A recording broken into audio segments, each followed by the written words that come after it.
Welcome to the Amherst Planning Board meeting of February 21st, 2023.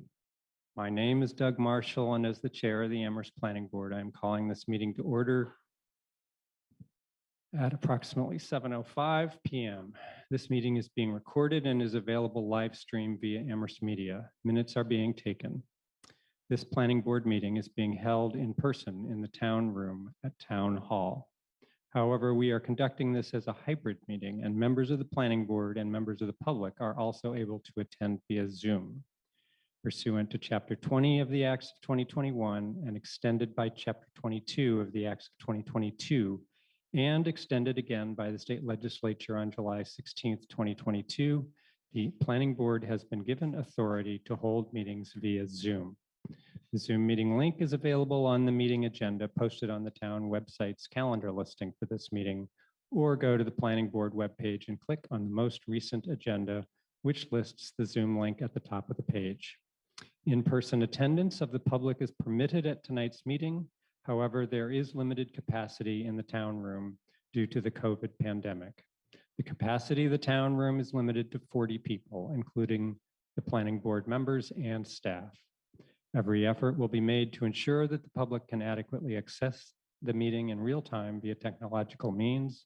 In the event we are unable to do so for reasons of economic hardship or despite best efforts, we will post an audio or video recording, transcript, or other comprehensive record of proceedings as soon as possible after the meeting on the Town of Amherst website.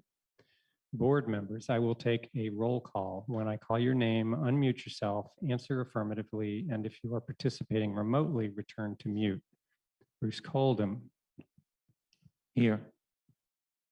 Tom Long. Present. Andrew McDougall. Present. I, Doug Marshall, am present. Janet McGowan. Here. Johanna Newman is absent. That was what we were told in advance. And Karen went. Here. Great. Thank you, board members, and welcome to the town room. For some of you, this is your first planning board meeting ever in person. And for somebody like me, it's the first one in probably 3 years or 2 years. Must be 2 years. We had one. Yeah. So it's nice to see you all in person, as well as the staff who are here with us. We have Chris Brestrup, we have Nate Malloy, Pam Field-Sadler, and Sean, whose last name I forget. Sean Karen? Hannon, thank you. Okay. Board members, if technical issues arise, we may need to pause to fix the problem and then continue the meeting. If the discussion needs to pause, it will be noted in the minutes. For those participating remotely, please use the raise hand function to ask a question or make a comment. I may see your request. I can't assure you of that because I'm looking at paper rather than a screen tonight. And we're not really planning to have very much public comment. After speaking, assuming I do see your request and call on you to speak, after speaking, remember to remute yourself. Planning board members who are present in the town room should also raise their hands when they wish to speak. The general public comment item is reserved for public comment regarding items not on tonight's agenda. Please be aware the board will not respond to comments during general public comment period. Public comment may also be heard at other times during the meeting when determined appropriate by the chair. Please indicate you wish to make a comment by clicking the raise hand button when public comment is solicited, or raise your hand if you are present in the town room. If you have joined the Zoom meeting using a telephone, please indicate you wish to make a comment by pressing *9 on your phone. When called on, please identify yourself by stating your full name and address and put yourself back into mute when finished speaking. Residents can express their views for up to 3 minutes or at the discretion of the planning board chair. If a speaker does not comply with these guidelines or exceeds their allotted time, their participation may be disconnected from the meeting. Okay, so the time, at least on my watch, is 7:09, and we'll have a public comment period at this point. I don't have a screen. We have 3 attendees, but I don't see any hands raised on the screen. All right, I see one public person in the room with their hand raised. Janet, could you hand them the second microphone? Oh, Sean has it. Thank you.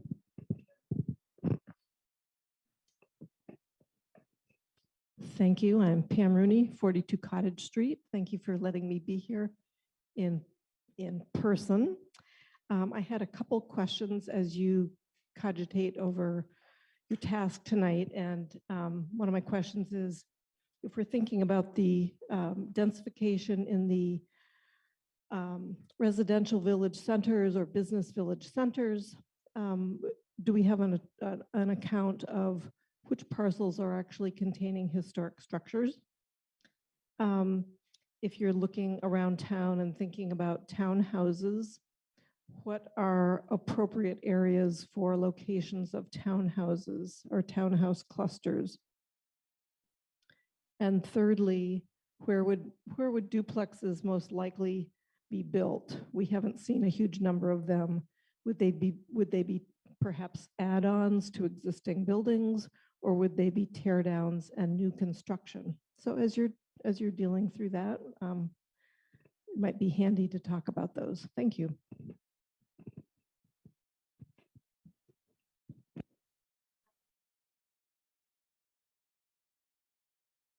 Okay, thank you, Pam Rooney, 42 Cottage Street. I don't see any other hands, so we'll go on at 7:11 to planning for housing growth. All right, the main topic for this evening was item 2 here, planning for housing growth. And this in-person meeting was a chance for us on the board to huddle around maps of town and talk about where the town might be able to allow additional housing beyond what's here now. I'll remind you, we're trying to all talk into a microphone this evening so that people at home and on the recording can hear us. So if you want to speak, I guess raise your hand physically and we'll pass you one of the 2 microphones. Sean, is it true that when one microphone is on, the other one will not operate? No, they should both operate at once. Okay. All right, great. I thought mine wasn't working when Pam was speaking earlier. Okay. So I guess I'm more or less responsible for having this meeting tonight, since I'm the one that at one of my chair reports said, hey, I had some thoughts about where we could allow additional dimensional, at least, housing, and would anybody be interested in that? So the second time I said that was the night that we first heard Mandy Jo and Pat DeAngelis's zoning amendment, and I thought my suggestion would die, that we could really only handle one thing at a time. Much to my surprise, you guys seemed more enthused than I was expecting. So here we are. And I know that Chris kind of used this as the beginning of what might be a multi-part conversation. It's not like we're going to be deciding anything tonight.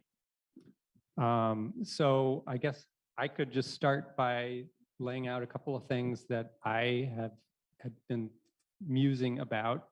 And there were basically 3 areas that I was interested in. One was north of the university, not immediately north, but up in the RN, west of North Pleasant Street. So kind of in the area, let's see, this is a hard map to. Okay.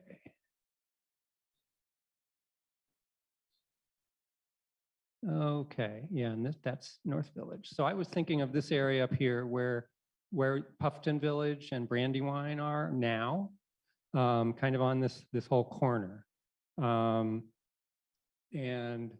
the reason I wondered about it is it's fairly low density housing now, and it's all from like the 70s. And so it's 1 and 2 stories.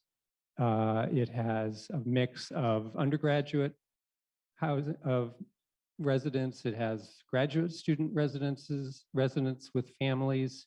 It probably has some low-income family, occupants. But it seemed like right now it's housing, rental housing that has some students and not. And who would object, I suppose? Part of this was what could we do that we wouldn't arouse vociferous opposition to, because we seem to have a lot of that. So that was one area. And are all of you familiar with that kind of area? So Do you mean we're North Village? north of North Village. North of. Yeah, and I mean, Presidential is right here where the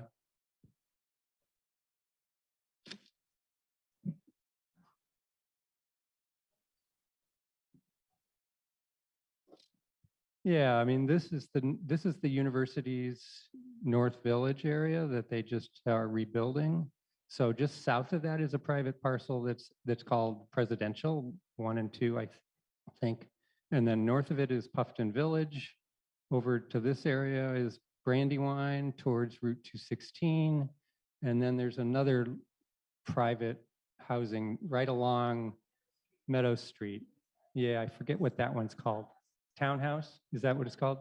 Okay, so those are all kind of, they're already housing. They could be denser. It's kind of what I wondered.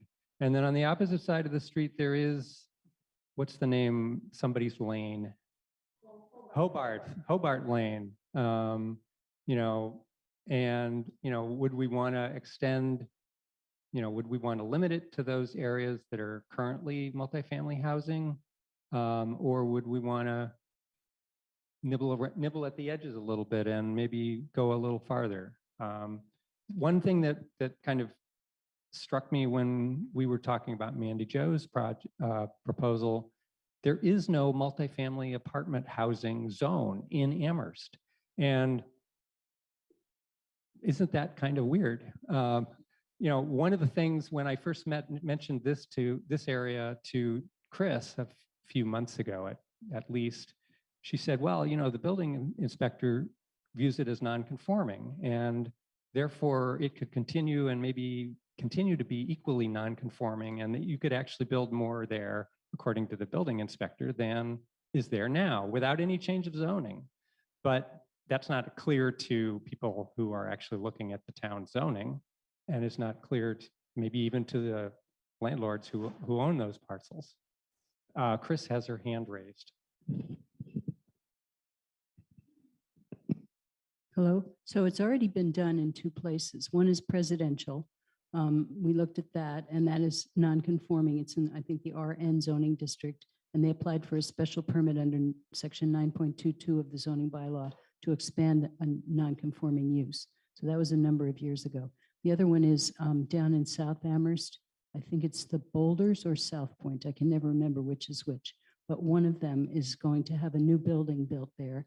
And under the same section of the bylaw, the 9.22, they got a special permit to add a building with 47 units. So the Zoning Board of Appeals and the Building Commissioner are both open to that idea. And I think other landowners in town have made inquiries about doing that kind of thing.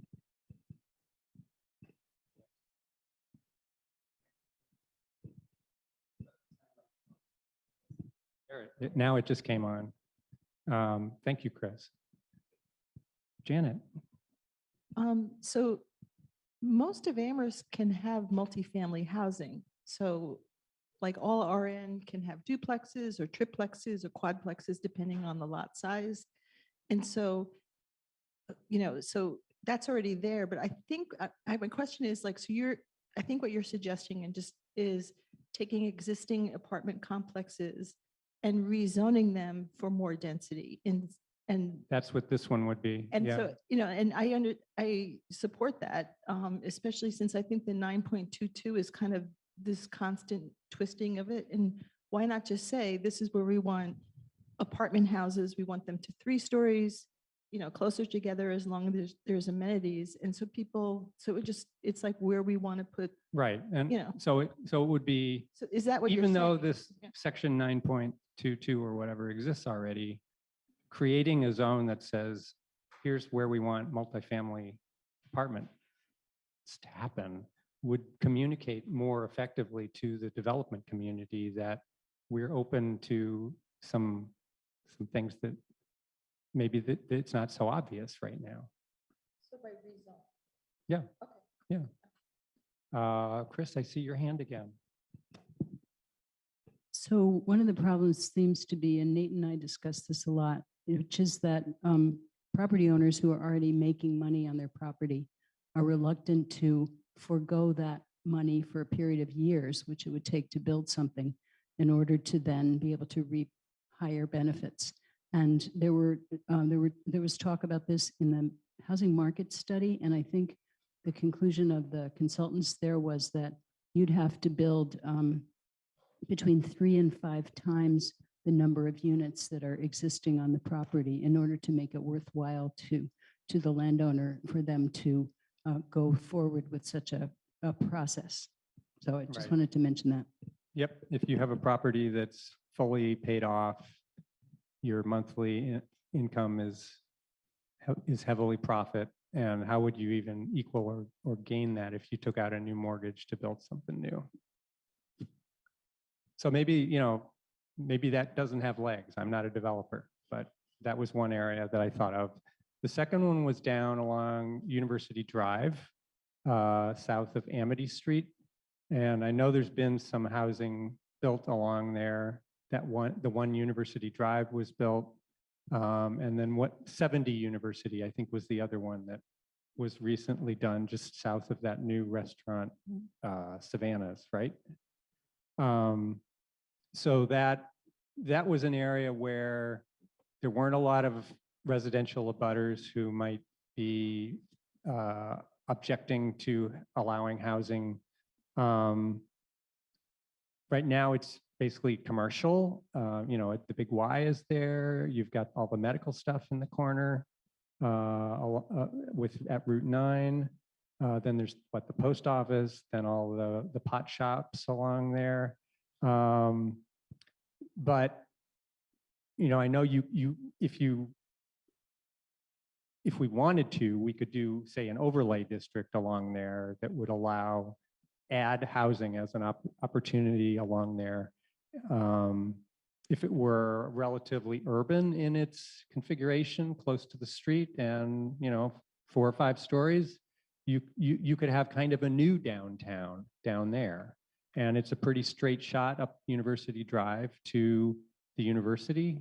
I know there's that one, what is it, the Alpine Heights or whatever on Route 9 that, that's a lot of students. And somehow they get on with a shuttle bus, I think, a lot of them come up to UMass and back. So there's also pretty good bus service there. And if you had an apartment there, you could walk to Big Y and back, and you wouldn't need a car. You could bicycle up University Drive to the university. So that seemed like an area with reasonable amenities in terms of having the supermarket and some medical stuff that you could probably operate without a car if you lived in that area. So that was the second one. And then the third one is, I'm sure, the most controversial, and it's, so I'll mention it, but I don't expect I expect a couple of you to object to it right off the bat. And that is the west side of Kendrick Park. That stretch of housing between, say, McClellan and Triangle Street. I realize that there's resistance to that in the adjacent neighborhood, but those, from a sort of developer point of view, that is an area where, particularly with Kendrick Park becoming a park, that's like the potential to be our Boston Garden, our Boston Common. So it's a place where if you had pretty nice apartments along that stretch, I think they'd be really desirable and could be a nice place for retirees to live, or well-off families. So those were the three that occurred to me, and I know there's been other conversation maybe with Andrew and Tom about Route 9 headed east toward Belchertown. Whether that area should be zoned. The Route 9 stretch between, say, the Amherst College campus and East Pleasant Street, where that sort of commercial district with the kind of single story, it has the, it's along, no, I meant East Street, between East Street and the railroad on Route 9, College Street. Okay, College Street. Where that the flooring store is, that diner is, the Dunkin' Donuts is. It's like the commercial district along there. I suppose if we allowed a bunch of housing along there, it might push the commercial out. So I'm not sure people would want to do that. So that was kind of my intro. Andrew. Thanks, Doug. I was only going to add just the area that Tom and I had talked about, and actually several of us when we were doing a site visit, was Belchertown Road going out of town east towards Belchertown. Is that there's lots of low density around here, and with East Amherst Village Center really starting to develop, that there might be an opportunity to.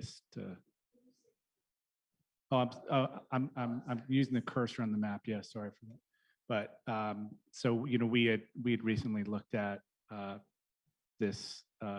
hot pot, and when we were on that site visit, recognized that there is a large, really stretch of Route 9 all the way down to the, I forget the name of the old maple farm.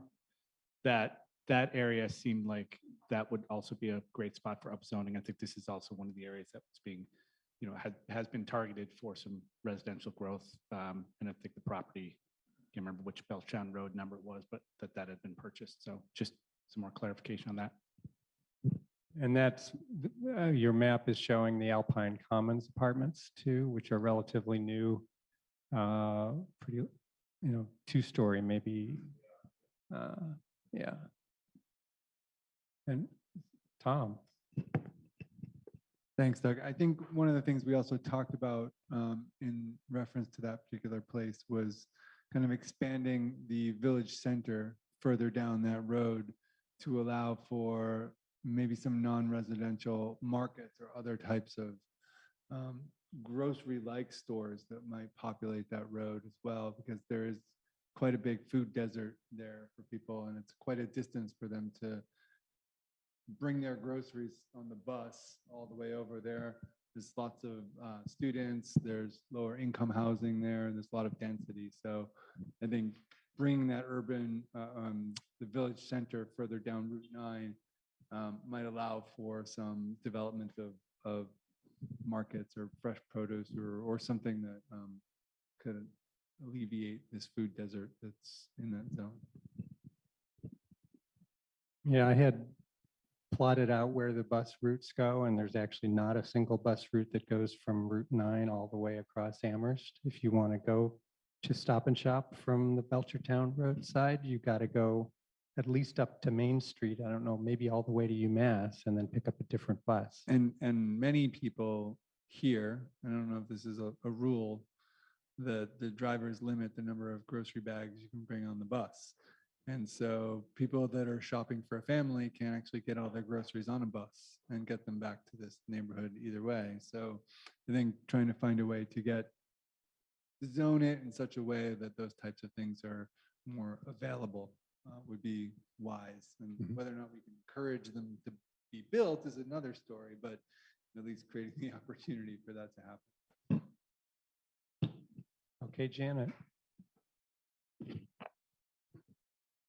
So one of the problems we have is we haven't delineated any village centers. And I think, I'm most familiar with the East Amherst Village Center or whatever we call it.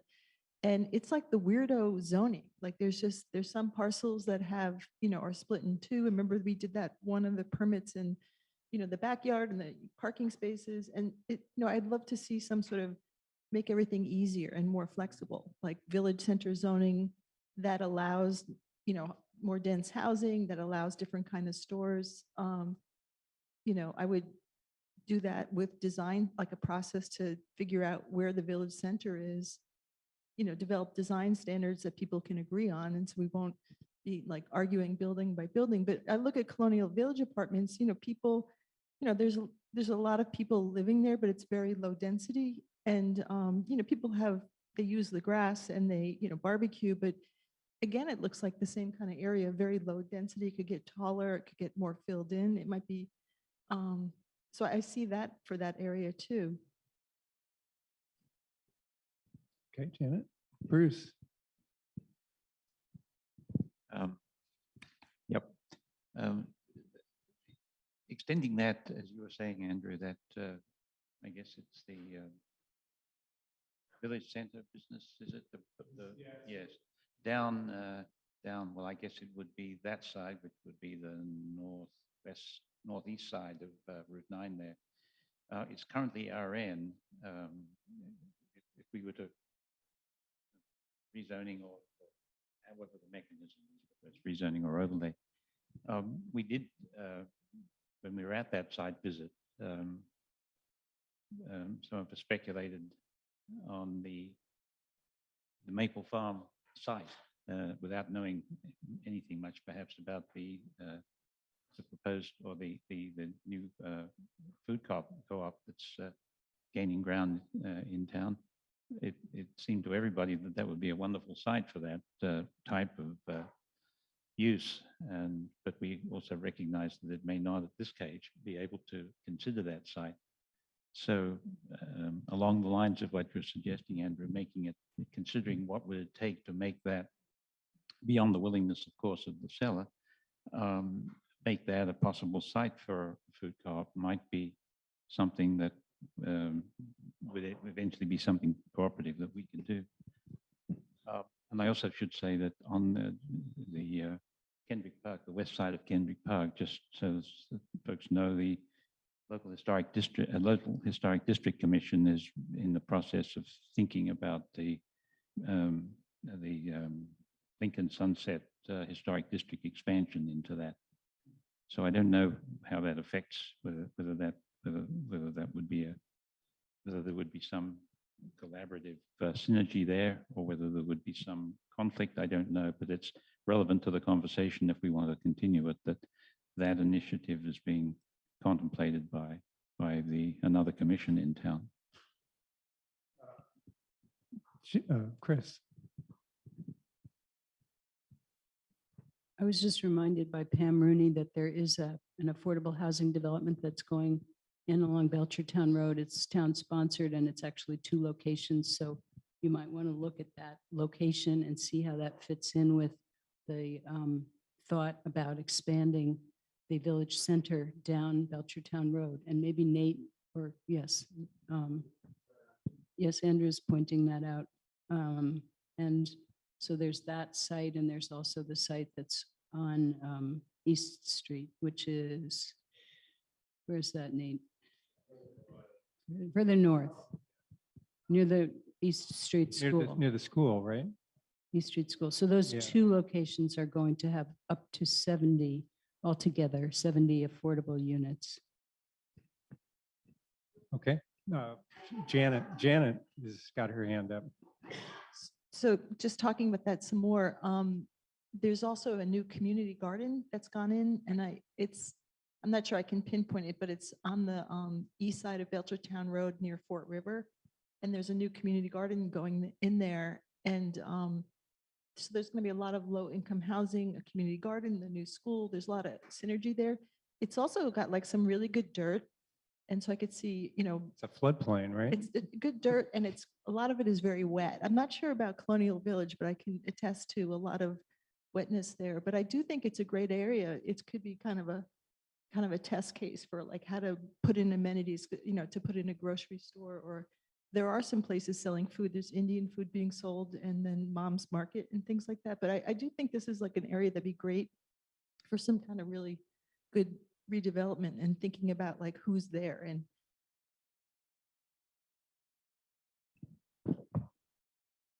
Go ahead, Bruce.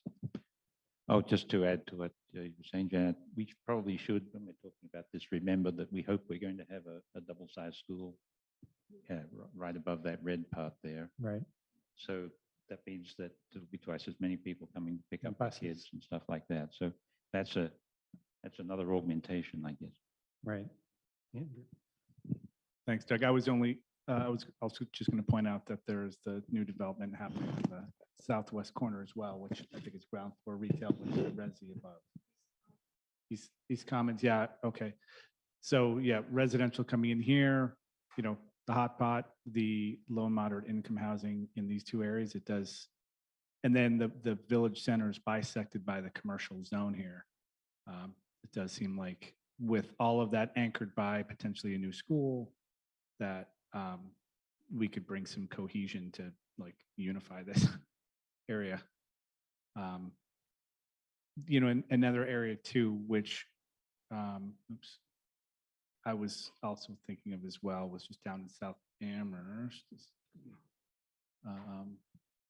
around just Pomeroy, our other village center, which we haven't really talked about in great detail either. There's some undeveloped land really sort of surrounding this, that there might be an opportunity. And I know at one point, and I'm not sure what the status of this was, but there was, the intersection was going to be redeveloped and potentially turned into a rotary or roundabout.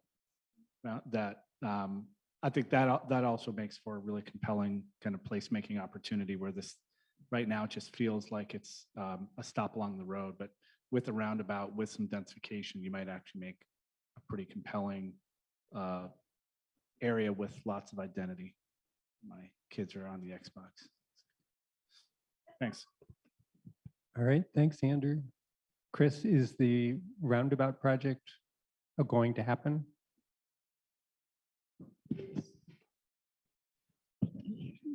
Chris said it is. Hi, everyone. Nate Malloy. I guess, Pam Rooney asked a few questions earlier, but I feel like we've already just decided that, right? This is not just duplexes and triplexes, it's much denser housing. And so I kind of agree. And I feel like, do we have some of it be called the student housing zone? Because that's what it's going to be built unless we have some strict controls, right? So the housing market study also said, if you upzone some areas, have some protections in other areas. So there's a balancing effect. And I mean, I like the conversation. The housing production plan looked at that section of Route 9, the north side, and had, 4-story buildings and trying to create a streetscape there. So, you could more than quadruple the density and still have it look nice. And, I think that maybe we have a higher percentage of affordable units if we don't want it to be students. And so, the 40R downtown didn't go anywhere. And I thought that was really great. I think the Gateway is a great project too, to look at again, with design controls and other regulatory requirements. And so, but I think the student demand is so great that unless we can satisfy 2,000 beds, it's just going to be students. And so a mixed use building is going to be studios and 1-bedrooms is what we're seeing, rented at $2,000 a month to all students, and then vacant retail because the residential can subsidize it. And the owner has no incentive to put in something desirable on the ground floor for retail. So I'd like to see, I like this discussion. I think we could have greater density in a lot of areas.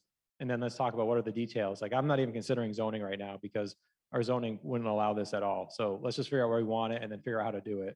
Maybe it's an overlay, maybe it's, right now, right? So Amir in South Amherst or East Amherst is taking advantage of BVC, right? It's like on 4 parcels. It's like, well, why is there not BVC everywhere? Commercial doesn't allow it. If commercial became BVC, we'd see mixed use buildings that are 4 stories because we have no cap on the number of units in a mixed use building. So, right now I think people are taking advantage of the zoning we have by doing mixed use buildings, but if they could do it somewhere else, they would do it somewhere else. And so I think we could control it better if we do have something like Doug, you're suggesting, whether it's an overlay or we change zoning or something. So. Thanks, Nate. One thing I was going to say, kind of following that, I have been keeping a chart of housing approved since 2010, and the total that I have is 1,504 beds since 2010.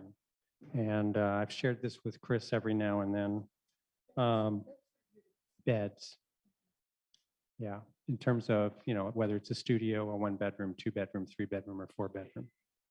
I mean, bedrooms, yeah.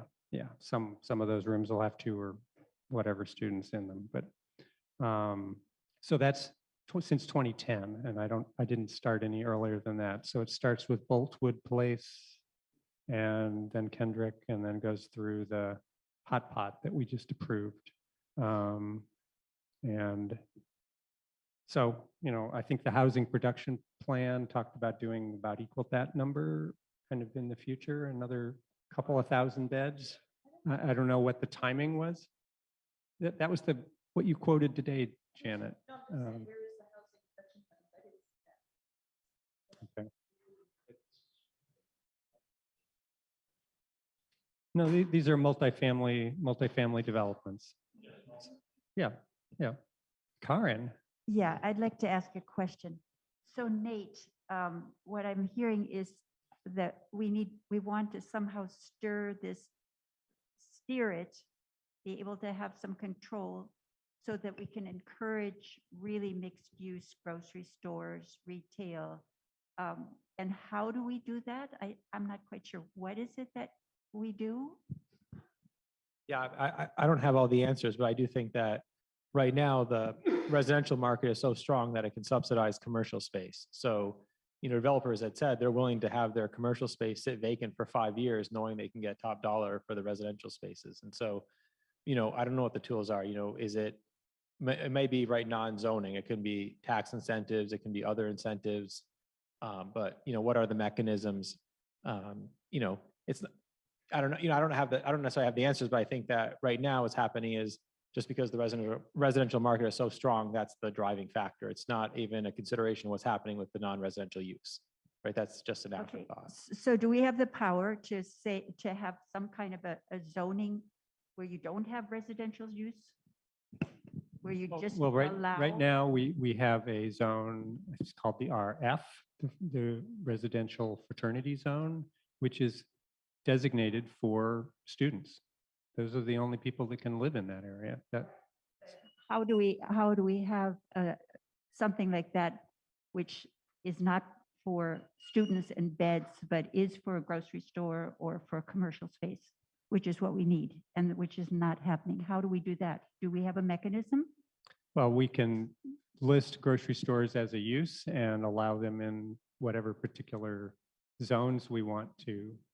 And so we can allow it. We can't cause it to happen, but we can create the can we- conditions to allow it. Well, can we also not allow residents? In other words, this is only for this Sure. kind of thing.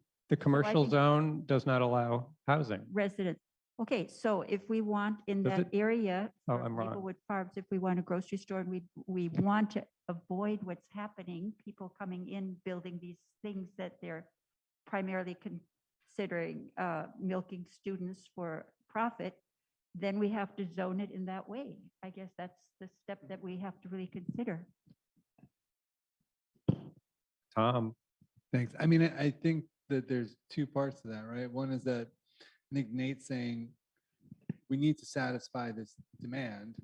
So we need to make a zone where we can put all the students, right? Or overlay zones or make it more,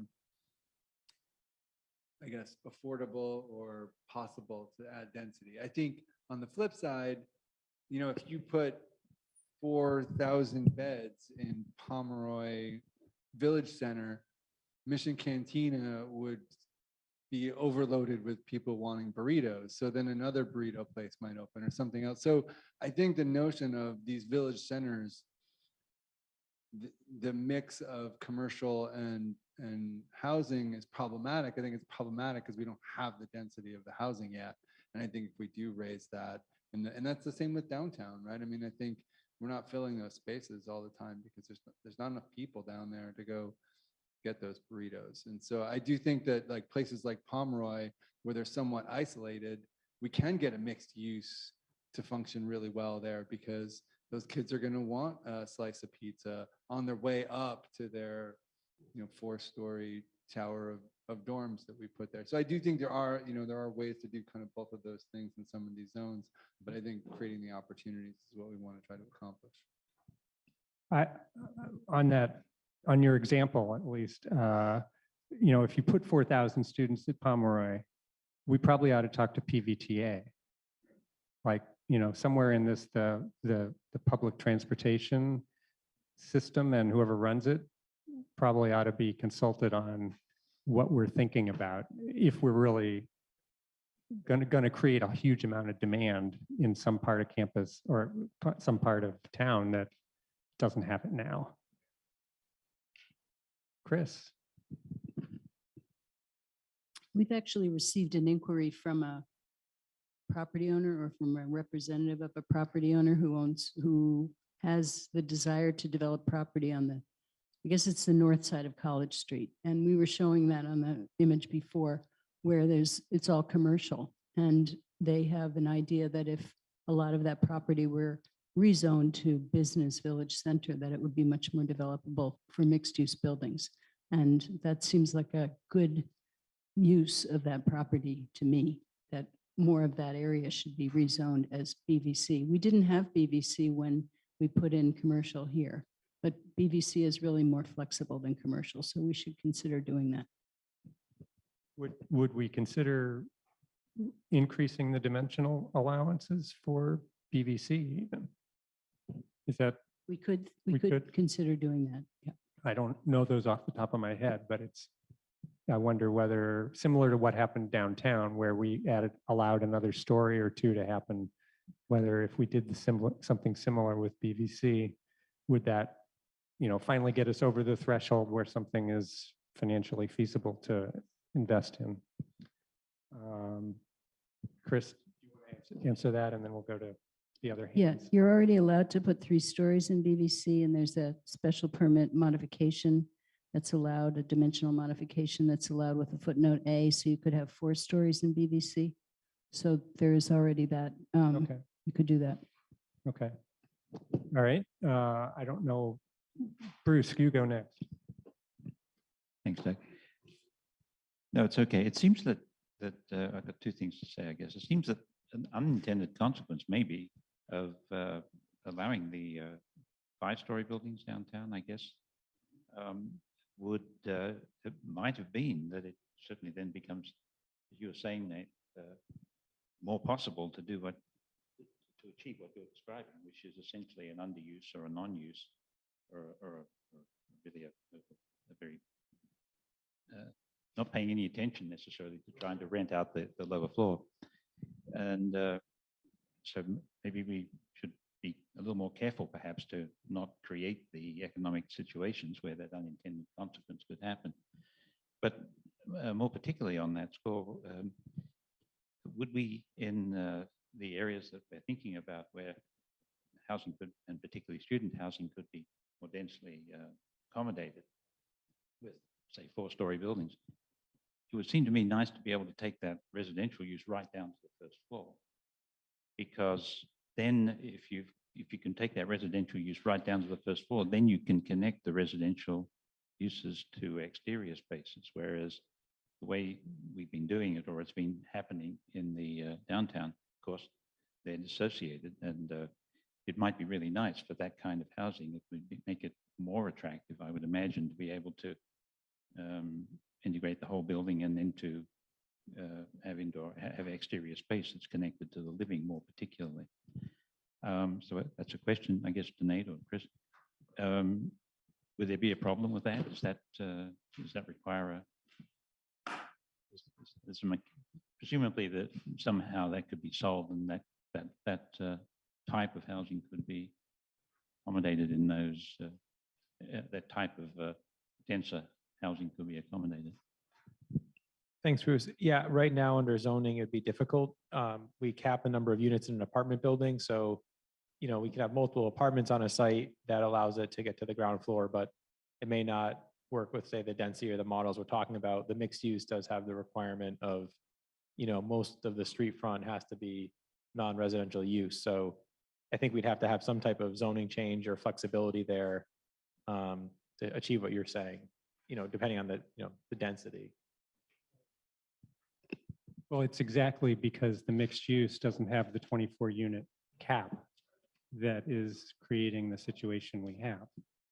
So that if the apartment type, building type were allowed to have more units that was presumably more financially feasible, then you might get a larger apartment building that would start with the first floor and wouldn't have to do the token commercial space in order to justify the larger number of units.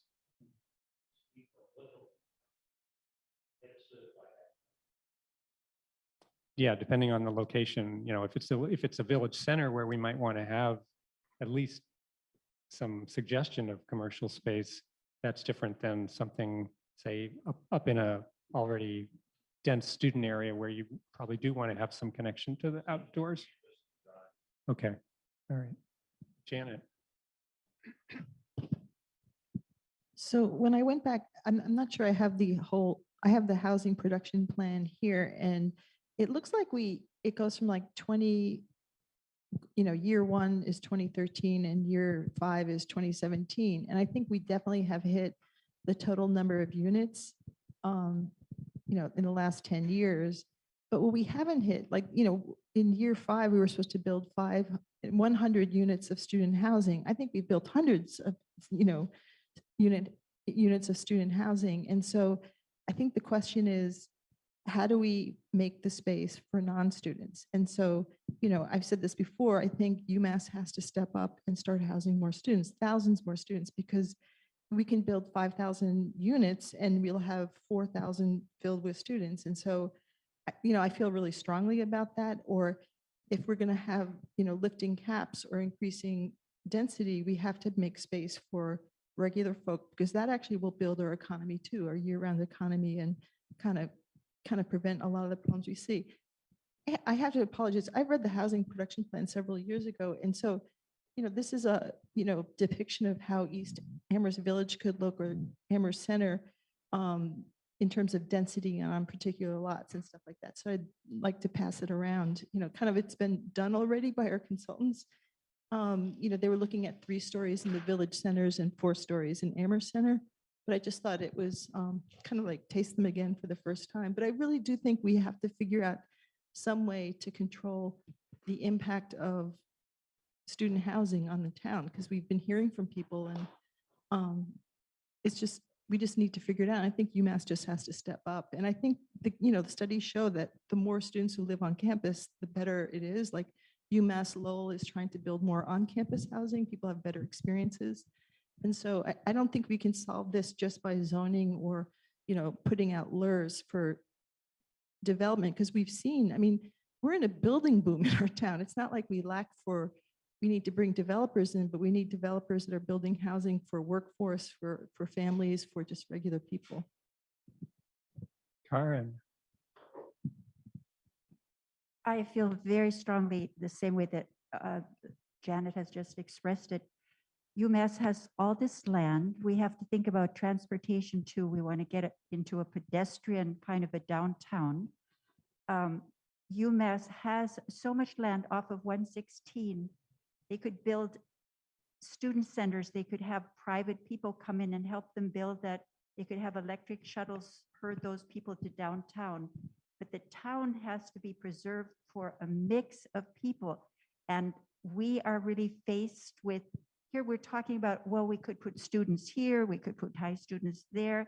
This is UMass's problem. They've got to somehow solve not destroying the ambiance and the historic nature of the town by overwhelming us. And then they could have bicycle paths. They can have their own, they have their dining commons, and we can develop in the way that is good for everyone. So I think we should stop sort of thinking this center could be a huge, massive dormitory over at Pomeroy, and then we could have it here and we could have it there. We have to somehow have a conversation with UMass. They have the land. They need to do more. Chris? I just wanted to mention the fact that UMass is building dorms. They're building them on Massachusetts Avenue. And part of the reason they're doing that is because the town talked to them about doing that for a long time. The town talked about a public-private partnership, and it took a very long time for it to come about. It took probably 15 years or more for that to happen, but it is happening. And I guess I feel optimistic that UMass will have a good experience with that.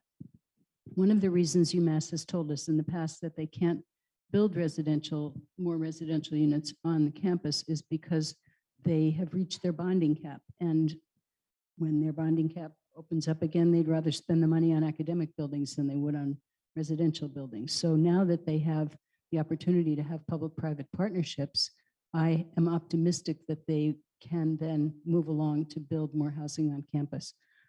I haven't had any conversations with them, so I don't know that that's the case, but if this is a successful project, I wouldn't see any reason why not. And it will bring in income to them because the people who are building these units are leasing the land from UMass. So that's all I had to say. Thank you.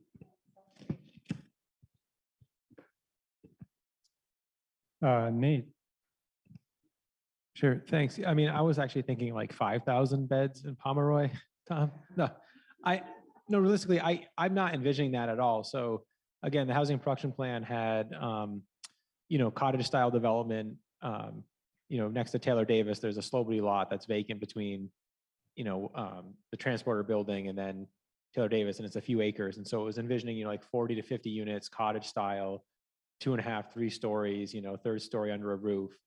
And to me, that's an appropriate development there.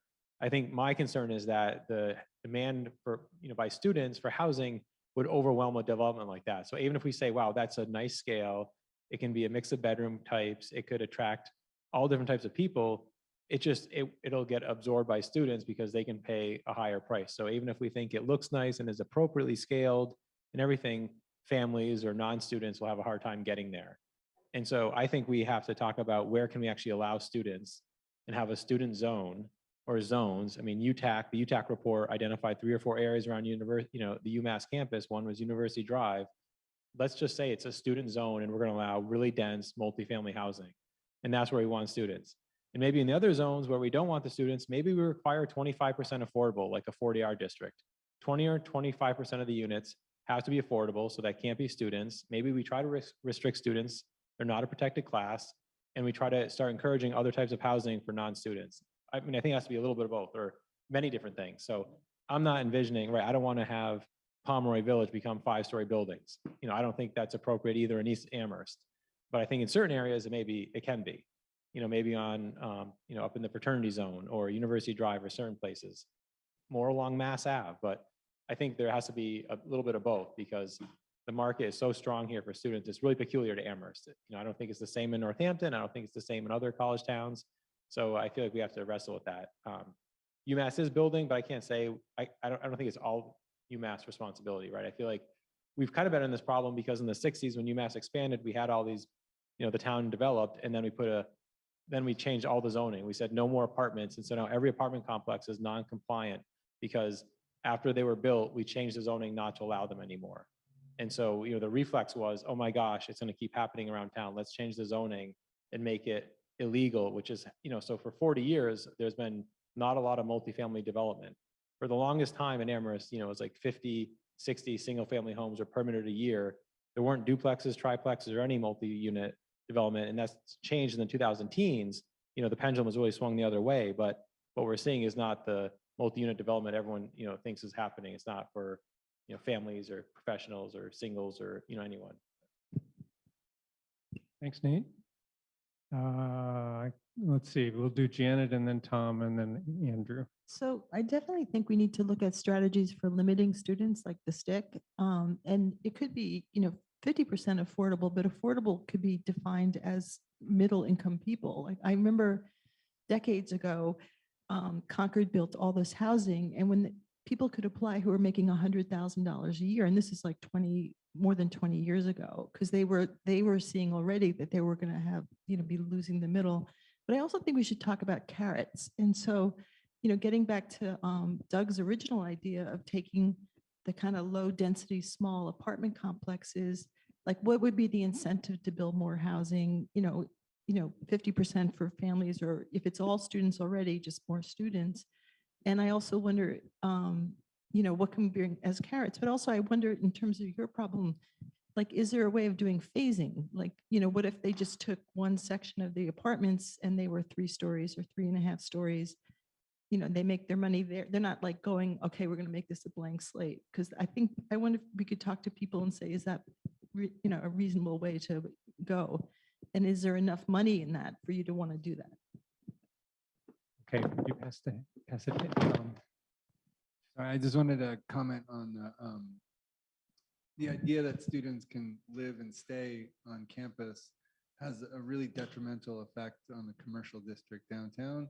And that when UMass built its wonderful new food center on campus, every food business in Amherst suffered dearly for a really long time until that business kind of slowly came back. So I think we also have to we want students to be scattered in the neighborhood. We want that to be part of the community. So I think we need to be aware that they feed the people who work in this community also. So we have to find that balance. And I think Nate was just talking about, we have to do a little of both. So I think we can't be exclusionary. I think we have to find a balanced practice to do that, because I think our community relies on that as part of their income. So. Andrew was next. Thanks, Doug. I actually, my comments were kind of similar to what Tom was saying. I think I'm worried just some of our conversations sound like we are anti-student and they're the enemy when they're the driving force of our economy. So we should be cognizant of that. I do think, Karin, how you mentioned, the university developing along.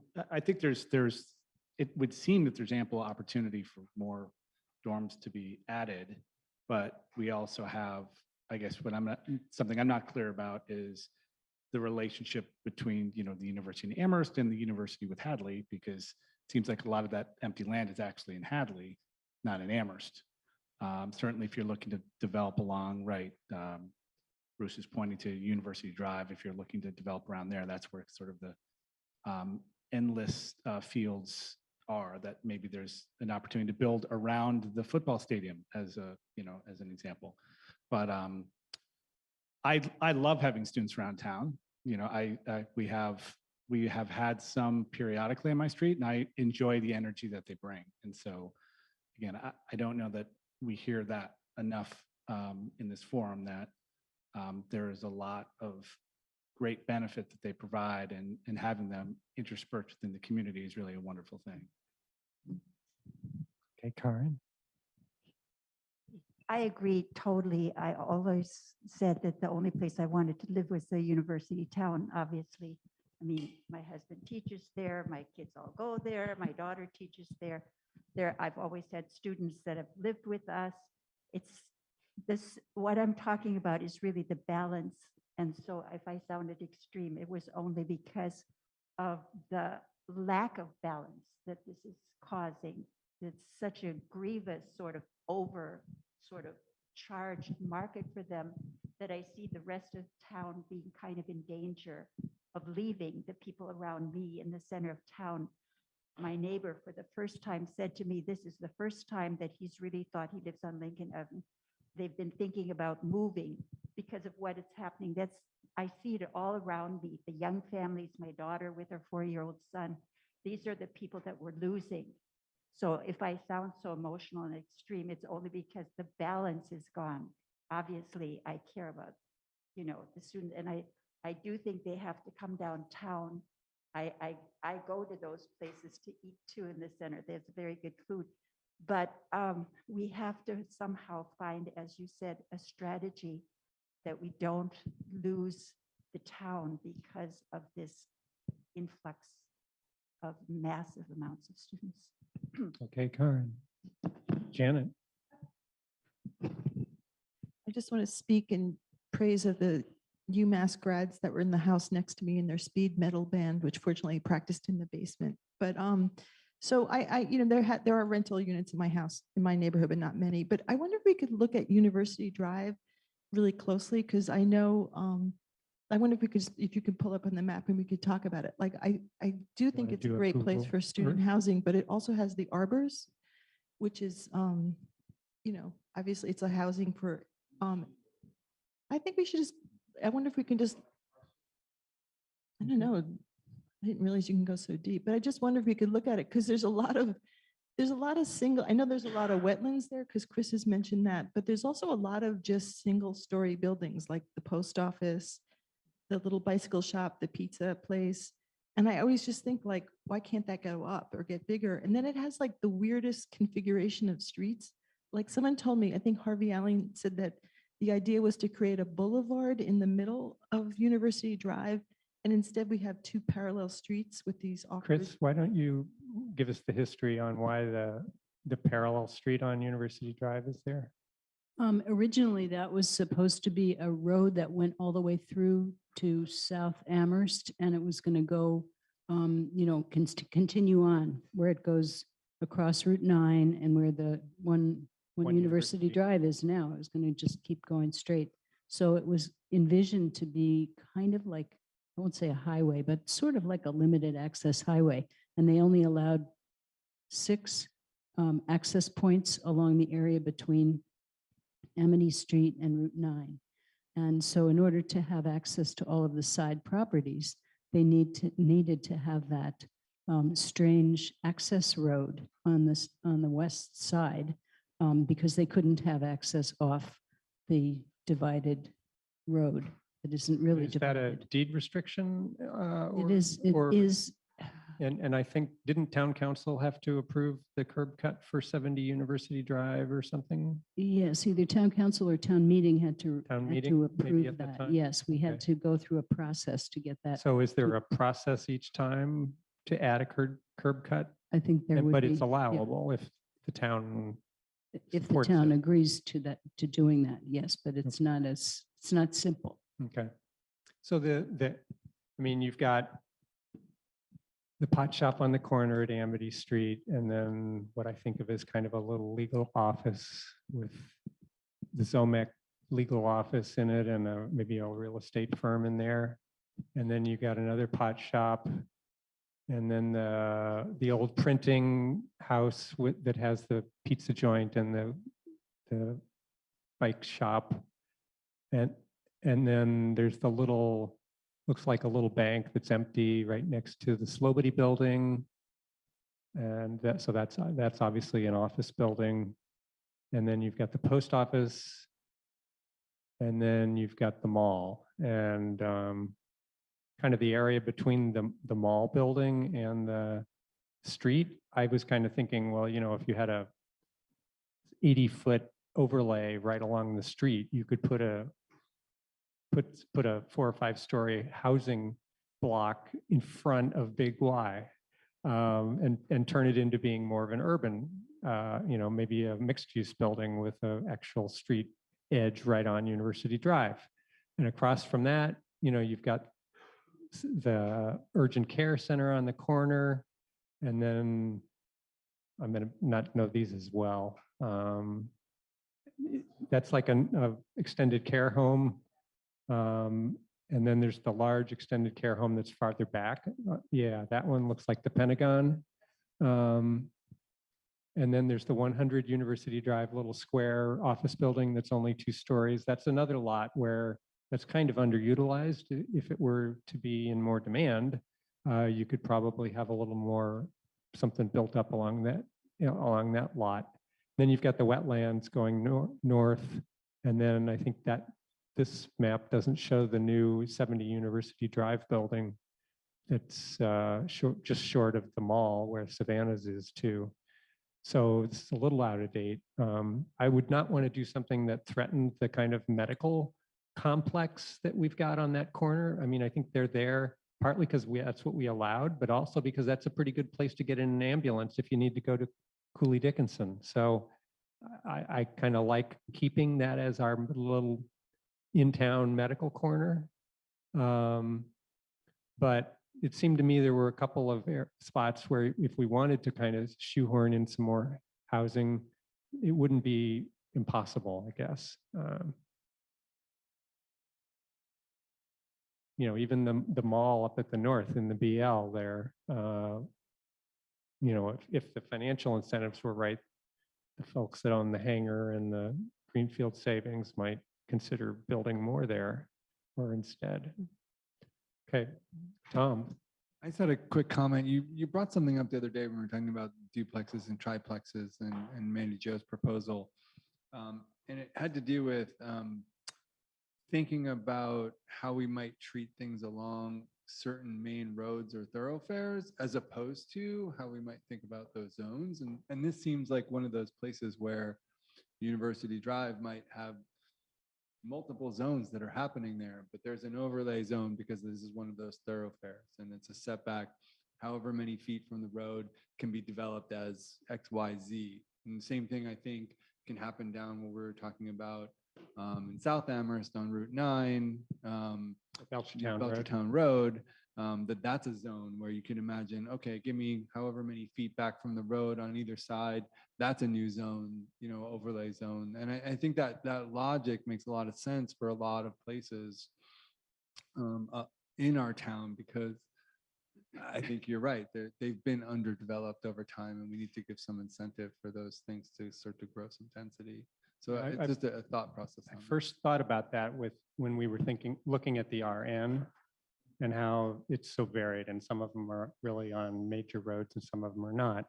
When I think about the historical sort of urban condition of Amherst, I think about the streetcar and what the streetcar route was, which I think was from North Pleasant Street near the university down through downtown all the way to where the DPW is now, as kind of the original urban spine of the town. And obviously, I wouldn't want to allow the area that creates the Amherst College image to get completely redone. To me, I mean, that's kind of, if we value Amherst College as an essential part of the image of the town, and the fact that the town image is important to Amherst College to attract people. It's like, oh, I'm coming to the quintessential New England town. That's the area to keep the essential New England town. But the other areas of town, I'm less attached to. Right. Right. You've left that zone. Right. You're not in front of the Dickinson house anymore. Yeah. And is the south side of College Street actually not owned by Amherst College? Parts of it are owned by Amherst College and parts of it are owned privately. It's also very wet, the south side of College Street, yes. Okay, I always assumed that was Amherst College land and it was just going to be undeveloped forever.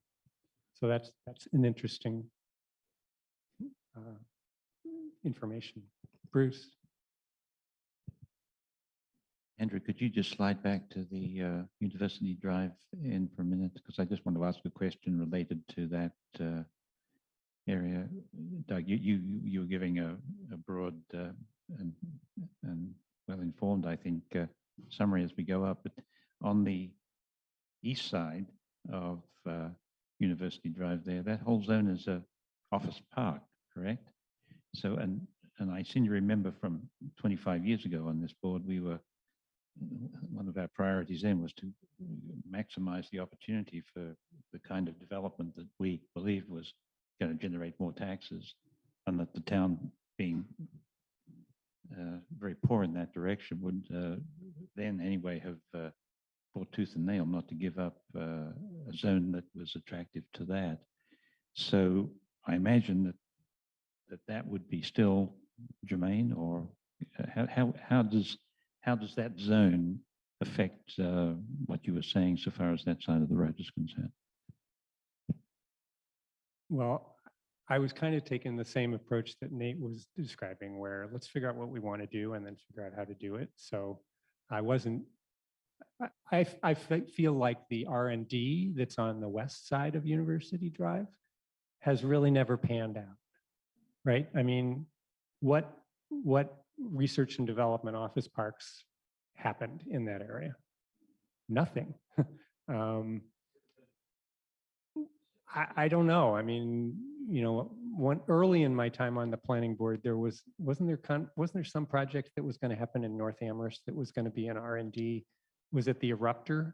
And then it went away, but it was like the only thing that I've ever heard of that was actually an R&D initiative in this town. Chris seems to have some information about what's Well, happened to R&D in Amherst. The reason the R&D was established on the west side of University Drive is because there actually was a business that went into that building that is, it's sort of pink and blue. It belongs to the Slobody family. So and 101 it is University. next to the post office, yes. So in there was a business that did, they turned something that came out of the soil into oil. I forget exactly. It was Oh. digesting something and turning it into oil. So Amherst thought, oh boy, this is going to really be great. And they're going to, grow and we're going to be able to keep them here.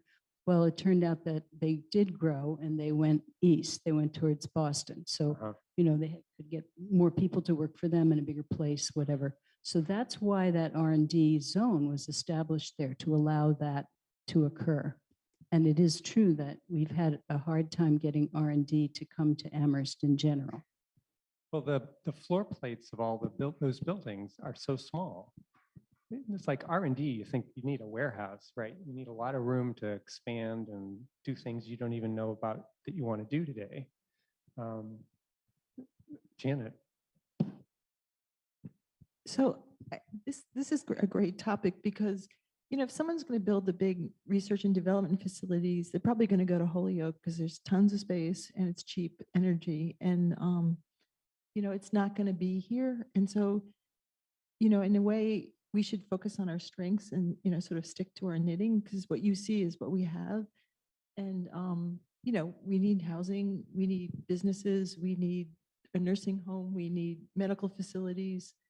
But I would say putting flexible zoning there that would allow different things, not prescribed, like on this lot, you have to have a research facility, but to open it up. In university, in SUNY Binghamton, they have a huge student housing thing right behind this whole kind of strip development of grocery stores. Remarkably, no coffee shop anywhere you could find, which is my search. But that whole the whole shopping area is a great place for students, and behind it was a bunch of housing. And maybe that does put us into Hadley, but that's okay too. I mean, we need to sort of look at things regionally also. Well, your regional comment sort of reminds me of a lot of the concerns we heard when we started talking about the solar moratorium proposal last year, and how everybody was worried about doing solar on farmland or on woodland. So personally, I cringe every time I see another single family house go up in Hadley. It's like, that is such good farmland. And someday we're gonna not be able to import things from California to eat. And so personally, I'd rather build more in Amherst, where not on our farmland, and most of our town is not really great farmland. I'd rather build it here and let Hadley be rural. So that's part of where I'm coming from. Bruce, you'd asked about the office park zone on the east side of University Drive. Okay, I thought I talked mostly about the R&D side. Okay, that was enough. Okay, great. Yeah. Well,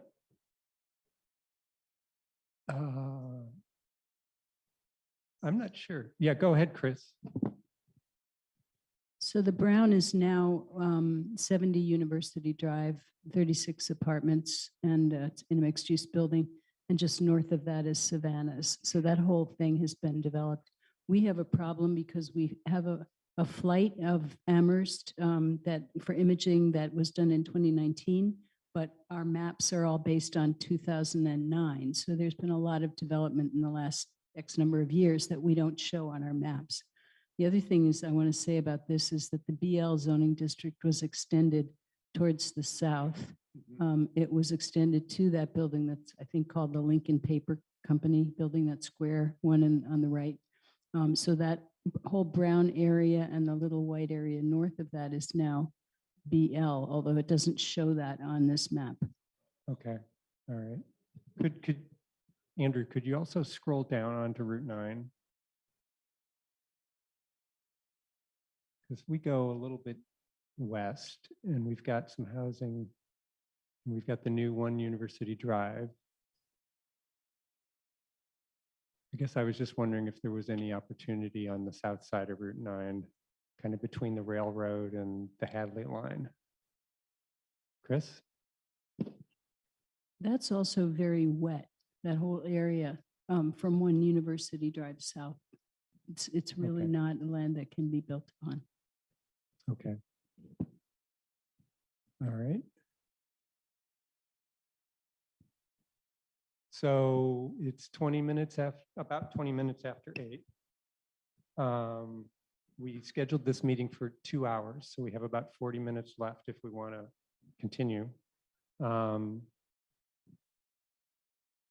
there more thoughts people wanted to have tonight? We can have a conversation in a future planning board meeting about whether we want to try to follow up on any of these areas or not. Bruce? I'm not sure how much to say about this. I don't really know much, but I know that because the North Amherst, the District 1 Neighborhood Association, which is, I guess, a pretty active neighborhood group that arose after the council was basically the districts were created. And I know that donors, they call themselves, are talking pretty regularly with Cinda Jones and her, as everybody knows, there's a fair amount of land, and Cinda's become quite thoughtful about housing and various types of housing. And I can't speak for her, and I wouldn't even try. But I think we ought to recognize, as we are talking about housing in Amherst, that there's a player in North Amherst who owns land and has incentive to create housing. So let's just recognize that and see what happens and to what extent we should or can engage. Okay, Karen. I wonder if we should zero in on one of these spots that you mentioned, Doug, rather than, I mean, this was good because it's so broad, but if we're really going to make progress, should we sort of zero in on one spot and see what we can do to drive it further? Well, I think it partly will depend on how we think we can make progress. And part of that is how much time the staff would have to help us versus having some of us trying to come up with a zoning proposal of our own. And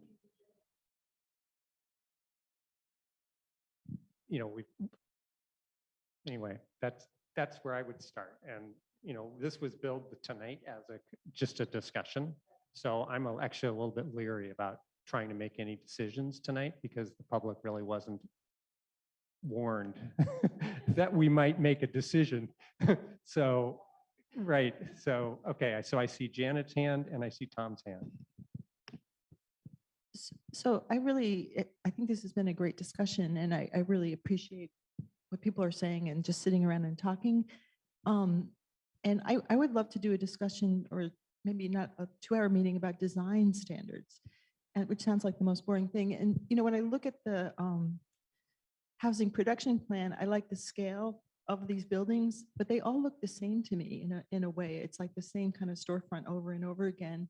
And it looks like a place I wouldn't really want to go. And so there are like village center design standards like that, different places. And I wonder if we could just have a meeting and kind of look at different design standards over like the physical depiction and say, oh, we want that for Amherst or for a village thing or downtown. Because I think that's, like getting a sense of what it could look like. And I don't mean to have everything look like a colonial house where, everything's white with a black shutter, but even innovative kind of buildings need to come in and things. But I think a lot of what we are getting is just like the same building over and over again, or the same, or what I see is just like, it's like, I could be here. That you could be that, you could say that's Amherst, but I could name 25 other places it could be. And I think the sense of uniqueness we have in the downtown is what we keep on showing and we all like. And so how can we recreate that in the different village centers? And I would make a plea for East Amherst Village Center, which is kind of a really unattractive area that's really hard to walk around. Okay. Tom, Yeah, I was just gonna say, if we're not making decisions, we might want to just come away with a strategy, kind of what are 2 things we want to tackle, how do we go about that, and, stuff like that. So, that even, we could take 2 sides of the coin. Where would we want to concentrate and limit students yeah, to be? And where would we want to try to create more Yeah. mixed occupancy, civic life? yeah. And what would that look like? So we would need the planning board to do work on that, right? So there is a transfer of labor that happens. And I guess that's the question. Like, what does that process look like? Does it require us to do work? Could we walk away, take 2 or 3 weeks, do some stuff on our own, whatever the capacity of it is? And bring it back? Well, I mean, we know that a couple of town councilors can come up with a zoning proposal, Mhm. and we could do the same thing. I think one of I hope that it's of value to at least town council, if not CRC, for us to be having these conversations. It might actually give them a little bit more of an opening to feel like there's a little bit of broader support for talking about this, about going in this direction. But yeah, I mean, as far as I know, 1 or 2 counselors can get together and do things and come up with a proposal without violating open meeting law, right? You got to be really careful not to be, not to be a quorum. But, a couple of people could come up with something and bring it to a meeting. Whether it's actually zoning or whether it's just, here's a vision for what it might be, and we don't know how you would do it. So, Nate. Yeah, thanks. I mean, I do like the idea of trying to have some takeaways from this. There is the new building on Mass Ave, and we haven't really talked about it, but it's pretty big, right? So, I mean, someone would be, do we like that size, that style, the height? We have one East Pleasant, we have Kendrick Place, we have others downtown, and I think, I agree with Janet. It's on me a little bit with the design standards, but the way we define height of a building, and then we allow utilities on top with screening, essentially a building can be 15 feet taller than what we're allowing because of how we define the height, and it has an impact, a visual impact. And so, I guess some of it is, if what we're taking away from this is, what do we like in terms of what we're seeing, height, density, massing.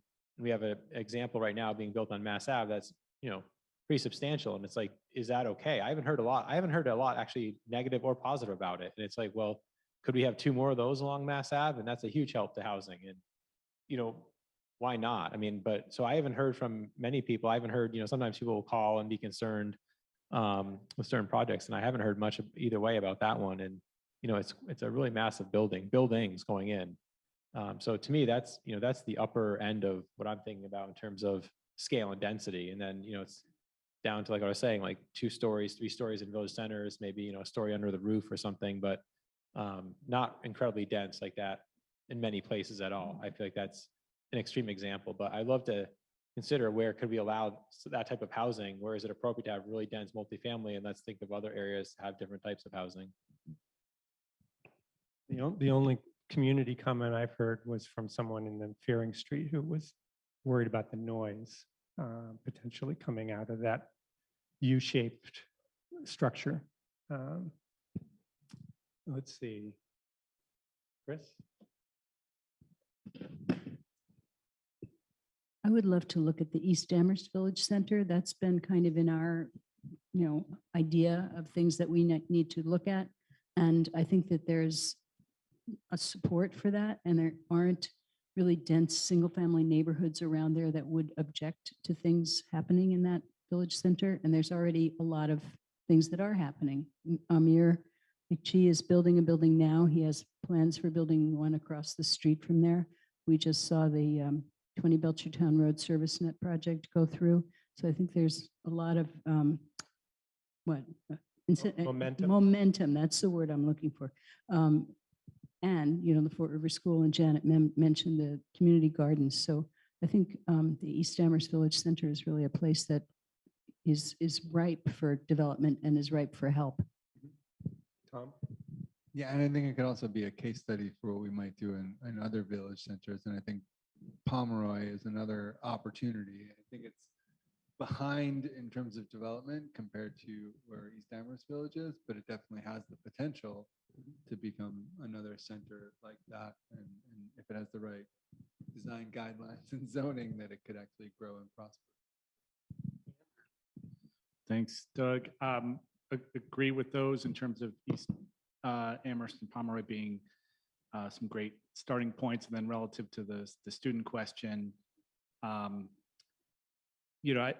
would just point out as well, the university is getting a new chancellor this fall. I don't know to what extent or how the town interacts with the school, but just with some new leadership, probably a good opportunity to make sure we've got conversations going relative to the interest. But the areas, Doug, that you pointed out at the beginning, Puffton, North Village, seems like a logical spot. I mean, you've got synergy with the university. I don't know that anybody except for students are going to want to live there anyway.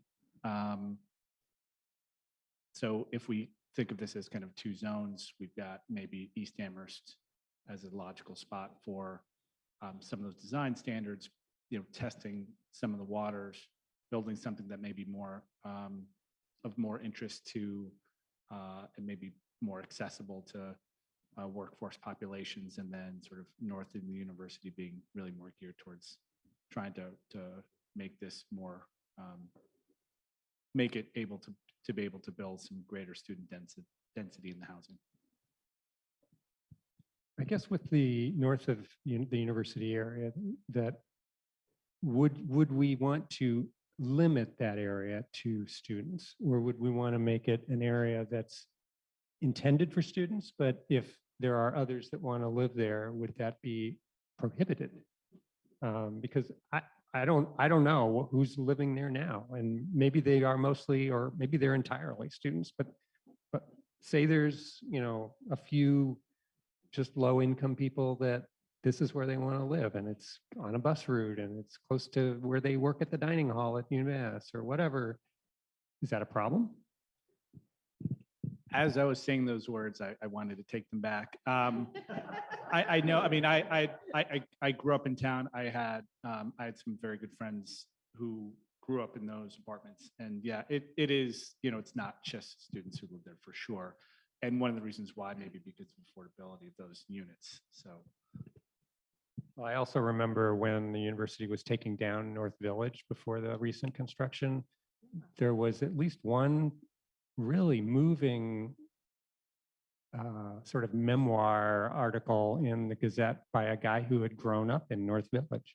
And it wasn't that they were all poor, or it wasn't that they were all in small apartments. It was that there were all these kids, and they were all from all over the world. And it was a wonderful experience for him. So you just never know what people value, and it varies. Yeah. Everybody took care of each other, right? Yeah. Okay. Janet. I want to say two unrelated things. One of them is about the East Amherst Village Center. Is Amherst has great soil. Like, we have prime soils and soils of statewide importance. So Hadley has amazing soils, but we have great soils too. And what I like about East Amherst Village Center is it's got farms all around it, and so there's more cultivation now than there was 20 years ago. And so I would love, as a kind of a stake in the ground, to say no more conversion of farmland in that area, but we can put density around it. There's, I get a lot of my vegetables just driving home, and so there's more farming going on, the Amherst, I remember it was a nursery, but it's now turned into, farming stuff. The Wentworth family is farming, and then there's just more farms and more food. And I think, can we preserve that and do some really good village center kind of zoning or changes there, making it more livable and walkable? But I wonder with the apartment complexes let's go talk, maybe that could be a separate thing. Like, what do you do with these very low density apartment complexes? How do you keep that sense of community but build it up? And I think that's a planning process of talking to the people there and asking them what they would like to see, what they want to preserve. And then we think, oh, what can you do? And then talk obviously to the owners or any builders, like, how could you make some money doing this with protecting that? I think that would be sort of not we can do this in a few meetings, but to talk to the people who live there and see, what would they like to see, including the owners. Okay, thanks, Janet. I see one public hand that has been raised for a little while from Pam Rooney. Could you have 3 minutes? Yep, Pam Rooney, thank you for letting me speak again. I'm very, very happy to hear the conversation tonight, and I appreciate you looking at different parts of town, thinking about what the potential is for those areas. I think it's a much wiser approach than what we've been reacting to, which is a broad sweeping zoning proposal that people are spending a lot of time and energy trying to analyze. And this, to me, is where really zoning conversations should originate, in the brainstorming of the 6 to 9, 10 people sitting around the table, thinking about these things holistically rather than sort of piecemeal. So I want to, as liaison to town council, will also support strongly this effort. I hesitate to ask staff what their staffing load is and their workload and their ability to shepherd this along, but I think with a group willing, as you all seem to be, to take on some of the burden, I'm very excited about the possibility of this, and I would love to hear this sort of. I don't know how you sort of summarize, but I think someone could probably do a good job of summarizing this approach as opposed to what's trying to happen now otherwise.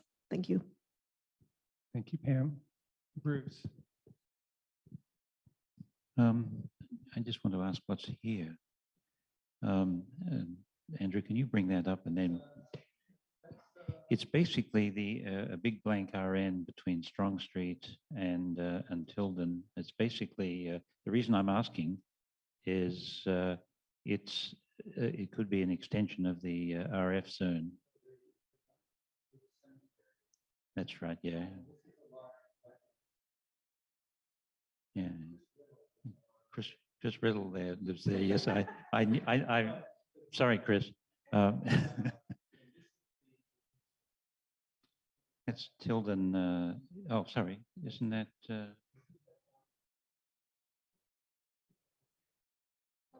No, that's in there. Oh, Olympia Oaks. Oh, Olympia Oaks is back here. Yes. But it's a big bank area, and the reason. Yes. Yeah. I was just thinking that the one zone that we have in town that is designated for the type of housing for students, at least, that we're talking about, is that RF zone. But part of the problem is that although there's parcels and so forth there, there's most of the parking or all of the parking is being put to use, so to speak. So trying to enable that area to become more usefully exploited for housing. I was just thinking what opportunities exist beyond the Browns that's already there, and there's this big white gap in the map, which looks very interesting.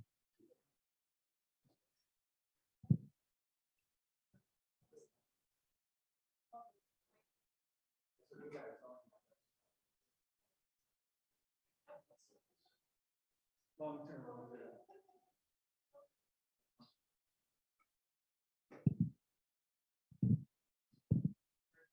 just wanted to comment in response to Bruce that the RF zone is mostly owned by the university. There are really just two parcels there that are privately owned, and those are both, one of them was developed by Archipelago and the other one is about to be developed by Archipelago. So there's really not much, even though it looks like there's a lot of land up there, there's not much that can actually be developed, unfortunately. But I also wanted to say something not with regard to what Bruce said. I wanted to say that I think that the conversation here that we've had tonight is very much in supportive of our master plan, because we're looking at areas that are already developed and we're thinking about how could we add density there. We're not looking out into the hinterlands and thinking about how we can sort of scatter more housing out in those hinterlands, which I don't think we want to do. So I'm really supportive of this conversation tonight. Thank you.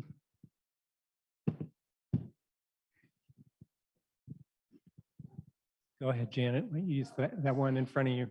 Could the RF be a public-private partnership? You know, another series of dorms, you know? I think it UMass? depends how the university wanted to, what it wanted to do with it. I think we heard when Archipelago was here talking to us about their project they're doing now, that a pretty good number of the parcels around that street are reserved for parking for or recreation, whatever that means. So that there's some deed restriction on how that area is built out, that, it could, unless Archipelago agreed and they changed, the deed arrangement, there's going to need to stay some parking in that area. Karen. So does the planning board communicate with, say, the new chancellor or something like this to say, how can we brainstorm to attack some of these things? Like, could we help you with a private pub, putting in more high density dorms into this area? We would pay for them and we would profit, but you would give us the land. Are we in communication with them? Chris, correct anything I'm about to say. It's my experience that the planning board doesn't communicate really with anyone other than the town staff and CRC and just town council. So it's through the town, authorities, let's say, that the town communicates with the university. So I think it would be unlikely that we would ever have a conversation with the chancellor unless the chancellor showed up at a meeting and wanted to make a public comment, which is not impossible. But Tom would have to moderate that meeting that night.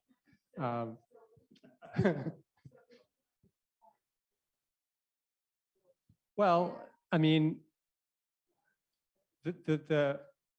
one of the reasons that I haven't felt that, I'm going to take a digression and come back. Today, I received from Chris another email from someone who is claiming that I have a conflict of interest because I work for the university, but I'm on this planning board. And I've had two previous instances where someone made a complaint, and I have talked to the state ethics board both times and explained that, first of all, the university is not subject to any of our local zoning. So on state land, they can do what they want, and they never have to come to the planning board. So in that sense, I don't have a conflict participating in these conversations because they're never going to affect state land. So conversely, in my job, I'm working on state land and planning state land, which is never going to directly impact town land. Now, are there indirect relationships between them? Yes, but I'm not prohibited as a person to wear both of those hats since there isn't any direct response. So I to come back to your question, anything we propose really should be about town land that we can do zoning on that somebody might actually have to pay attention to, right? I mean, we could do a zoning proposal for UMass's land and they won't bother to even read it, right? So I think we're better off dealing with the things we can control and letting the town or letting the UMass deal with the things they can control. And so, and then the conversation is really between the town council and the town manager and, you know, the university's leadership, however the university wants to have, whoever it wants to have talked for them. Right? I mean, I was on the UTAC committee 8 or 10 years ago for a while as a UMass representative. And there were people from the town who were in that conversation too. And the reason I was nominated to be there at the time as a UMass person. So the university chooses who they want to have in what conversations. So,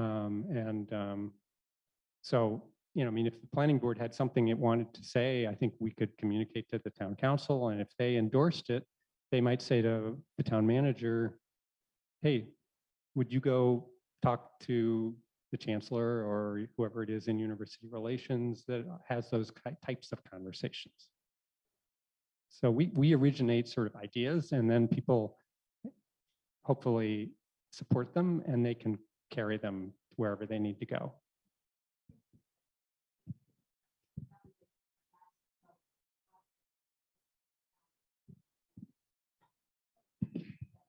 I just wanted to mention that this was important enough, this problem of the housing spilling over and having a chance, you know, perhaps being very detrimental to the town. How would they solve it? And both of them said they had no idea how to solve it. But it seems like it's there and it has to be addressed, certainly. Well, it's not an uncommon problem in college towns. So we are an independent board and we don't have an overseer, you know, so. But Chris is our overseer. actually, Chris, I mean, so we're an independent board created by state law. We have all these different things that we can do. And I think that it'd be great to talk about what we're talking about, but not just to, we don't have to go through, you know, certain channels and things like that. But I do think that how do we elevate this conversation or reach out? Like maybe we could have the planners from UMass say, here's, you know, maybe we should meet with them saying, what's your housing plan for the next 5 or 10 years? Because this is kind of a. Well, I will say, Yeah. my experience as an employee is that the university is very deliberate about who they have speak for them with the town.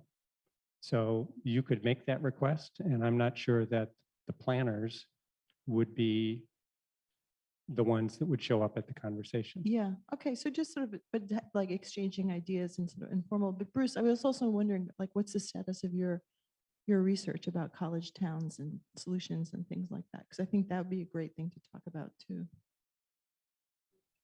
You mean now? You've had a week, Bruce.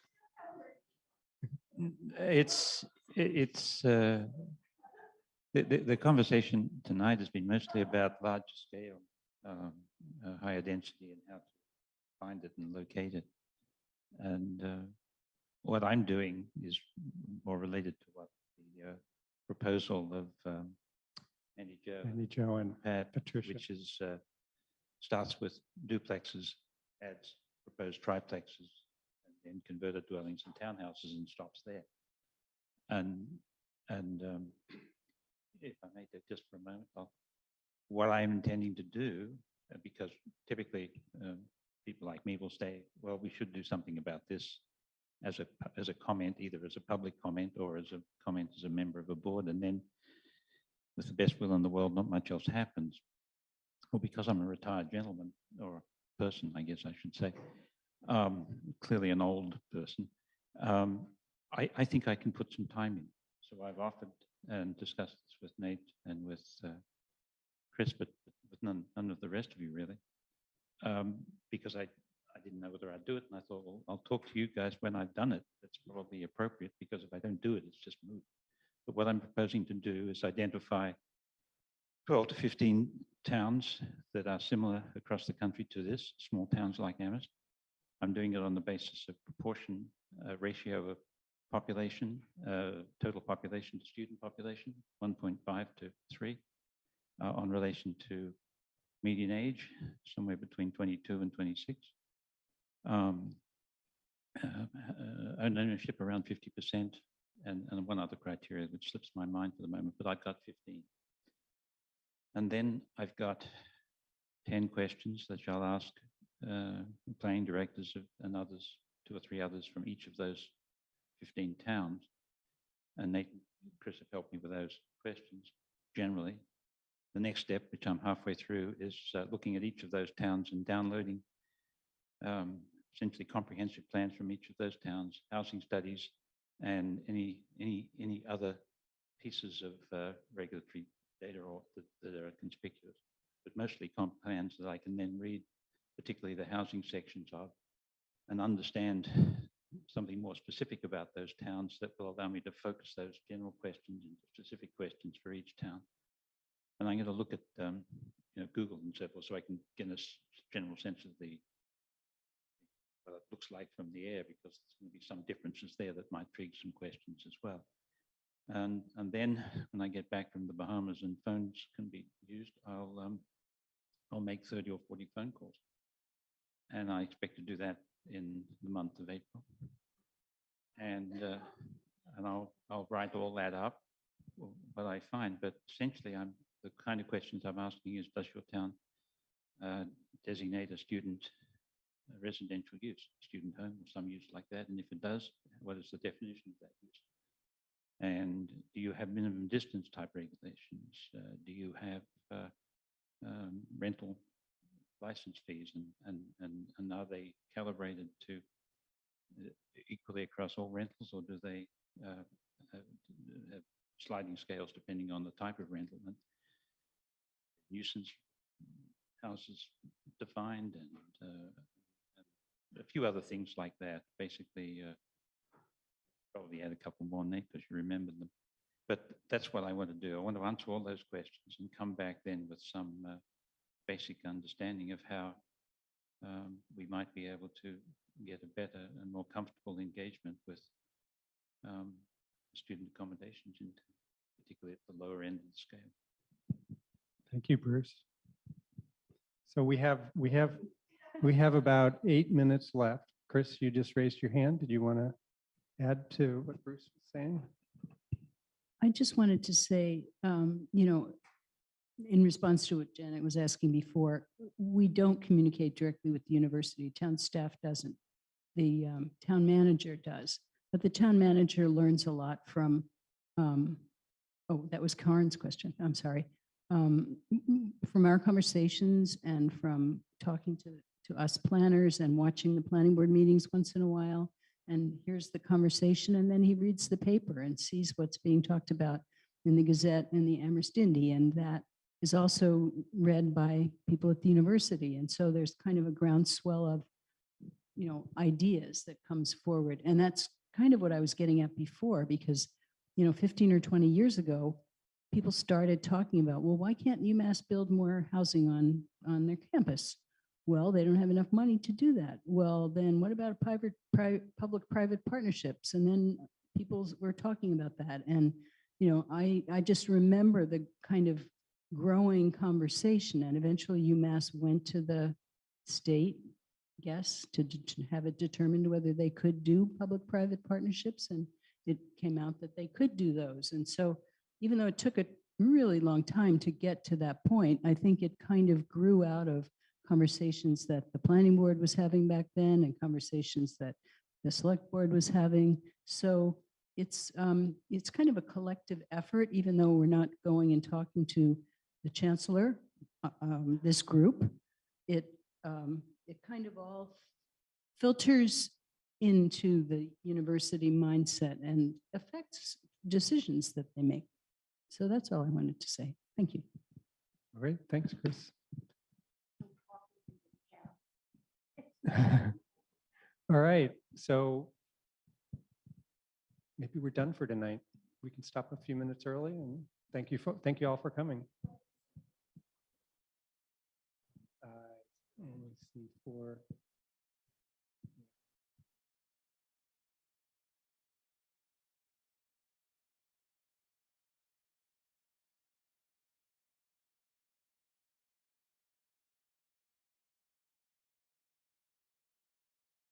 I do not see any new hands. So thank you. Thank you. Oh, there's one. Janet Keller. Pam Field Sadler. Do you think you can let Janet Keller speak or not? All right, Janet, we think you have the ability to speak. Yeah, I just wanted to thank you for a very thoughtful and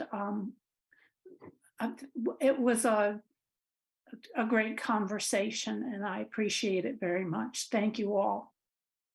Thank you, Janet.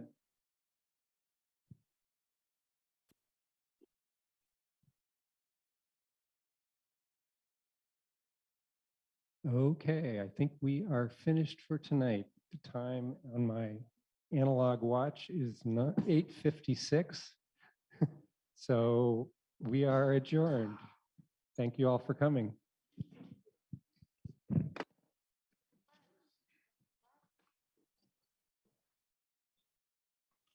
Recording stopped.